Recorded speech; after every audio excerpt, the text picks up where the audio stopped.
Okay, so to wrap things up, let's peek a little farther into the future. Here are some ideas that we'll be working on for after the 8.0 release. 8.0 has some exciting things, but we've got some more stuff in the pipeline that we want to work on. First, we're thinking about enabling stamps and dashboards for customers that are not using the Measure Factory. We've been talking about this for a while, and we've got some progress on this using C-plans now. More work is needed to kind of wrap that up. We're looking at a new dashboard and report display system that combines the best of both DivePort and DiveTab so that we can view the same content in both web and native applications.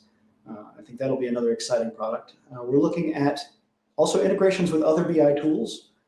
We have some prototypes here where we can mix content from other tools with ours, and that way you can mix sort of Gateway and those other products on your sites and your dashboards. We've mentioned Springboard at earlier conferences as well. I'm happy to report that there's more progress there.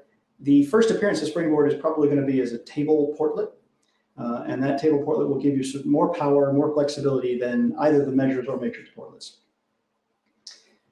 Earlier, when I talked about Spectre 8.0, I mentioned how it can process multiple requests simultaneously and take advantage of planning out its time while it processes those. The next step in that journey is going to be to let DivePort take advantage of the same thing.